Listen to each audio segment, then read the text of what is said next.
The movie begins with a man named Paul Conroy regaining consciousness inside a dark and small enclosure with his hands and mouth tied. There is a lighter nearby, and when he ignites it, he shockingly discovers that he is trapped inside a coffin. After a lot of struggle, Paul removes the cloth covering his mouth and starts screaming for help, but he soon realizes that no one can hear him. After that, he attempts to open the coffin to get out, but the task is increasingly difficult as his hands are still bound. This is going to unlock a new kind of nightmare for me. Paul then notices a nail and uses it to somehow free his hands. He breathes a sigh of relief and once again summons all of his strength to try to open the coffin, but without success. He begins to lose all hope and starts screaming loudly. Suddenly, Paul hears a sound of something vibrating. Upon inspecting, he discovers a phone. Much to his relief, he uses the phone to call the emergency helpline, and fortunately, it goes through. When an operator answers the call, Paul introduces himself as an American citizen who is working in Iraq as a truck driver. He then gets straight to the point, revealing that he is buried in a coffin with no clue about his current location. However, to his dismay, the operator mentions that she is based in Ohio and can't do much to help him. Paul even calls his wife several times, but she doesn't answer, probably because she is out somewhere. So, he drops her a message saying that he is stuck in Iraq and asks her to inform the National Guard. After this, Paul calls the Chicago FBI. An agent gets on the line, and Paul immediately starts explaining his ordeal. He reveals that he was working as a truck driver in Iraq, and one day, when he was on his way to deliver kitchen supplies to a community center, some children started throwing stones at him. Then, some people came from behind and started shooting at them, resulting in the deaths of several of his companions. The last thing Paul remembers is being struck in the head with a stone and collapsing. When he gained consciousness, he found himself inside the coffin. As Paul continues to explain, the signal is abruptly lost and the call gets disconnected. Paul frantically points the mobile phone to every corner that he can reach, and when the signal finally appears, he calls the same number. However, this time, the call is connected to another agent. She asks him for the security code to their previous conversation, but sadly, Paul didn't note it down. So, the call goes to voicemail and eventually ends. I've been there. It finally begins to dawn on Paul that he may not make it out alive. However, he suddenly remembers that when he was on the call with the FBI, he received a missed call on his phone. He calls back the number, and on the other side, a man picks up and asks if he is an American soldier. Paul says, I am not an American soldier. I am just an ordinary truck driver who works for a company in Iraq. However, the man doesn't believe him and says, If you are an American, then you are also a soldier. The man then tells Paul that if he wants to get out of this predicament, he must give him $5 million,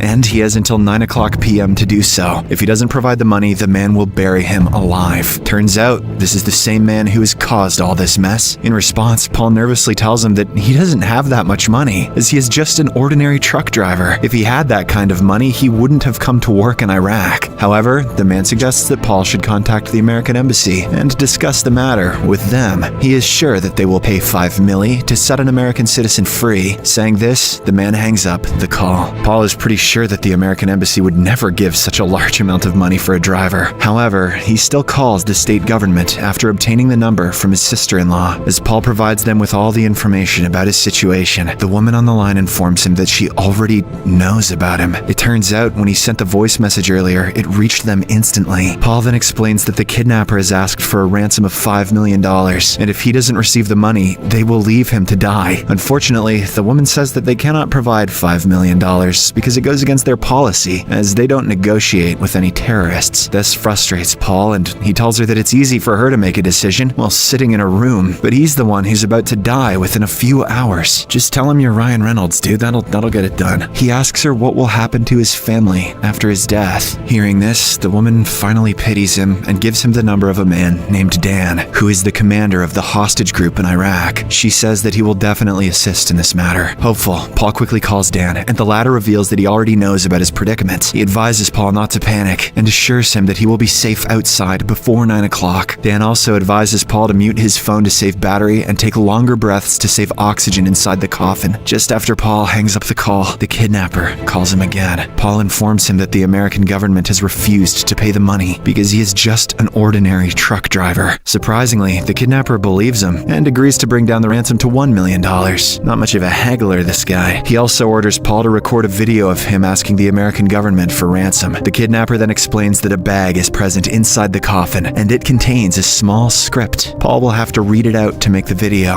Up until this point, our protagonist protagonist was unaware that there are other contents inside the coffin, but when he looks towards his feet, he finds the bag and becomes excited. Inside, he finds a light, a script, a knife, and a bottle of alcohol. Perfect, let's get crunk. Paul then decides to call his wife, but again fails to reach her. Just then, he notices that he is running out of battery. He doesn't understand what to do, so he calls Dan and informs him that the kidnapper has ordered him to make a video. Dan doesn't give the approval, but promises that they are doing their best and will get him out soon. To assure Paul, he talks about a 23-year-old student who they rescued 2 weeks ago. However, Paul is still very nervous, so he calls his mommy. She answers it immediately, but fails to recognize her own son, as she is suffering from a mental condition. Nevertheless, Paul tells her that this might be the last time he can talk to her, and that he loves her very much. Just then, Paul gets a photo message of her friend Pamela from the kidnapper. She used to work with him in Iraq, and it's revealed that the kidnappers have also captured her. In the photo, a man is pointing a gun at her head. Seeing this, Paul gets scared and immediately calls the kidnapper. The latter warns him that if he doesn't send the video, he will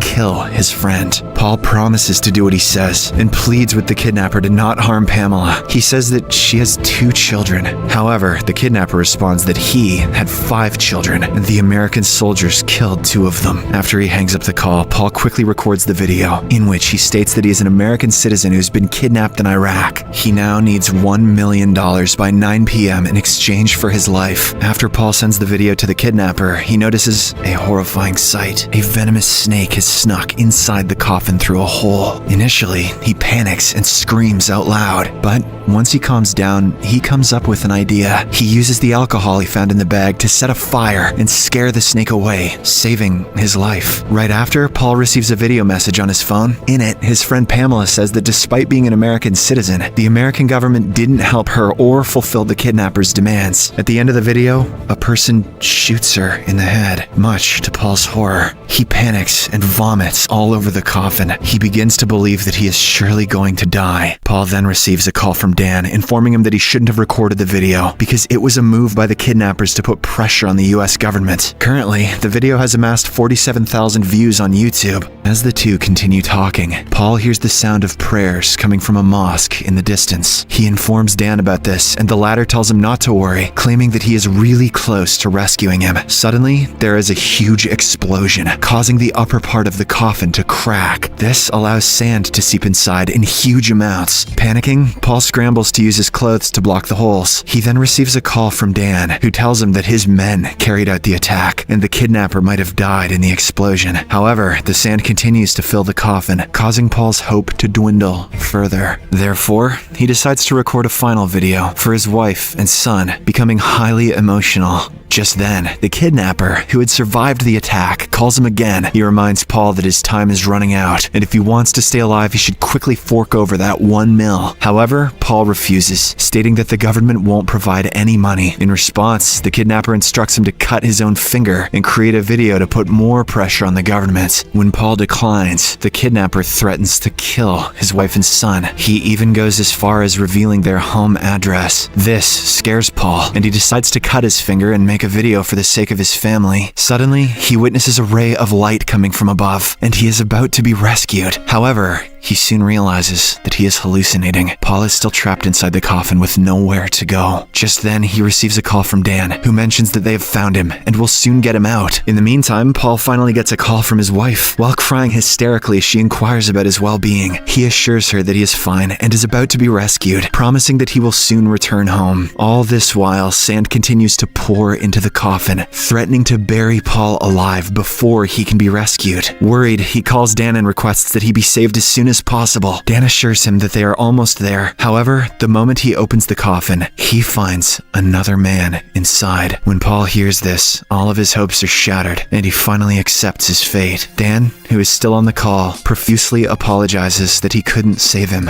The movie ends as sand completely fills the coffin, and the lights go out. Sheesh!